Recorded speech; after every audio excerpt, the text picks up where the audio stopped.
Barkanku da zuwa tashar marubuciya Azizat Hamza, inda muke karanto muku daɗaɗɗen labaran da marubuciyar ta rubuta. Ashraf, kashi na 45. Lokacin da Ashraf ya sauke Ƙaisa a secretariat, ya ce mata zai dawo ya ɗauke ta, ta ce kar ya damu za ta dawo da kanta. Lokacin da za ta fita ya ce, do you know how to drive? Ta girgiza kai. Har ya isa ofis bai bar mamakin kansa ba. Bai san me yasa yake damuwa da ita ba. An kwana biyun nan ilahirin jikinsa yana marmarin taɓa ta. Kallon 'yar firij yake mata, amma ga shi yanzu tana saka shi jin son kasancewa da ita. Yana son ganinta a yadda take, yana son taɓa lungu da saƙo na jikinta, yana so ya shige ta. Mr. Ashraf ya yi firgigit ya ce yes, a ƙoƙarinsa na nuna cewa hankalinsa na kan mitin da ake yi. Wannan ne mitin ɗinsa na biyu tun zuwansa ofis da safen nan.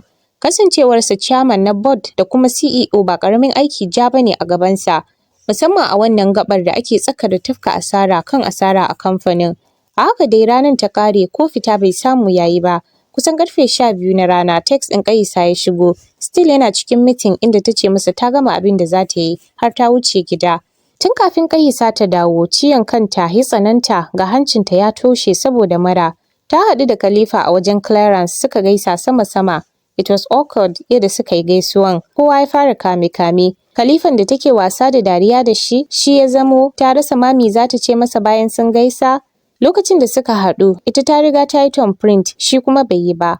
Ya fara susan kai yana tambayar ta ko akwai wanda zai kai ta gida, ta ce masa eh, a haka suka rabu. Aure kenan, bai saka dogon katanga tsakanin mace da wanda ba muharraminta ba. Lokacin da ta shigo gida sai ta hango Dad a farfajiyan gidan yana shan iska. Ta karasa wajensa, ta tsuguna ta gaishe shi. Ya ce mata idan ta ci abinci ta huta, yana son ganin ta bayan azahar. Ta shiga gida tana tunanin me Dad zai faɗa mata. Ko dai maganar aikinta ne, ko kuma dai zai ce bai dace ta dinga zuwa gida da taxi ba tunda suna da motoci ma ba mota ɗaya ba.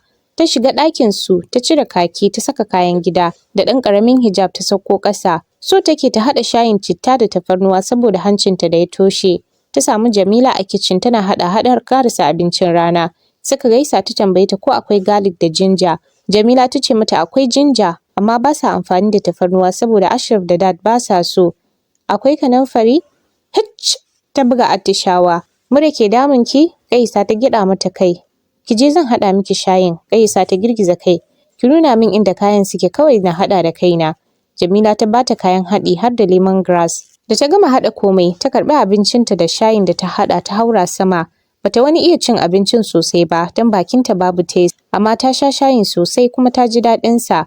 Bacci take ji, amma da ta idar da sallar azahar haka ta fito ta wuce ƙasa wajen Dad. Sanda ta sauko ƙasa, Mom na zaune a falo. Ƙaisa ta gaishe ta, amma bata amsa ba sai ma ɗaukar remote da ta yi ta fara canja tasha. Ƙaisa ta wuce waje. Ta hango wani ma'aikacin gidan yana turo Dad a kekensa, da alama daga masallaci suke don ga carbi a hannun Dad yana ja. Ƙaisa ta sunkuyar da kai tana ƙara godiya bisa ni'imar tafiya da take. Da suka iso inda take tsaye, ta gaishe da ma'aikacin sannan ta yi wa Dad barka da rana. Yi haƙuri na tsai da ke, mitin muka yi a masallaci. Ta dan yi murmushi ta ce masa babu komai, mu je ko? Ya danna wani button a jikin kekensa ta fara tafiya. Ya riƙe wani abu mai kamar giya na mota yana controlling keken. Suka shiga gida, Mom ta taso tana masa sannu da zuwa. Dad ya ce da Ƙaisa ta jira, bari ya shiga ya ɗauko wasu takardu. Mom ta tura shi suka shiga ɗaki. Ƙaisa ta zauna tana jiran su. Shiru-shiru ba su fito ba. A ciki kuwa, Mom ce ta tsare Dad da tambayar takardun me yake son ba wa Zainab. Ya ce bai shafe ta ba. Dama tana cike da Zainab ɗin sai ta hau masifa wai yaushe aka yi aure. Zai fara bata kadarorinsa. Sara, Zainab ‘yata ce, duk abin da zan bata ko zan mata ki ɗauka tamkar na yi wa Su'ad ko Zulfa ne. Saidi, all I'm saying shine ba mu gama sanin halinta ba fa. An duk wannan abin da take is just a strategy don ta samu yardanka. Sara, zato zunubi.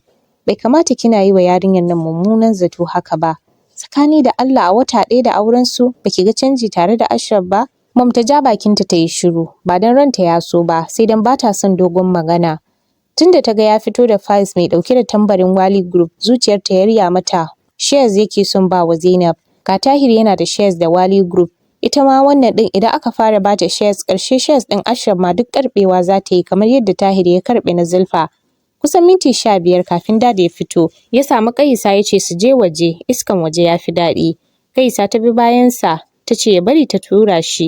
Ya yi dariya ya ce mata kada ta damu, keken tana tuƙa kanta, control ɗinta kawai zai yi. Ya fara bata labarin cewa takanas aka ƙera masa wannan keken saboda baya so ya dogara sai wani ya tura shi zai yi tafiya. Da suka zauna ta tambaye shi ko ta kawo masa ruwa, ya ce a'a kada ta damu azumi yake. Kusan minti 5 bai ce mata komai ba, ya maida dubansa ga flowers da ke kewaye da su. Can ya ce, Zainab ina so na baki wani aiki. To Daddy. Ya miƙa mata file ɗin da ya ɗauko ya ce, akwai appointment na personal assistant a ciki. Ina so ki min wani aiki na sati 2 zuwa wata 1. Ta ɗago tana sauraron shi. A cikin file da na baki, akwai information na tarihin kafuwar Wali Group da ma matsaloli da aka fuskanta musamman a shekarun da na yi jinya da kuma shekara 2 da Ashraf ya yi a matsayin CEO. Ta maida dubanta ga file ɗin hannunta. Daga ranar Monday za ki dinga bin mijinki zuwa office. Ina so ki lura da abubuwan da yake yi da irin decisions da yake ɗauka. Zuwa wani lokaci zan kira ki na miki wasu tambayoyi. Daddy na gode, Allah ya ƙara maka lafiya da nisan kwana. Insha Allah zan yi abin da ka ce. Amin. Ki shiga ciki. Ta sake masa godiya sannan ta miƙe sai kuma ya kira ta. Zainab ta dawo ta zauna.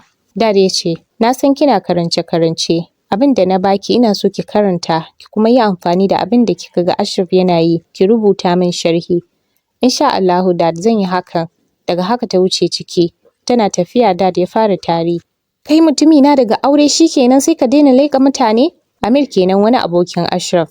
Guys I've been busy ne fa. Faɗe Wali Group ke caza min kai.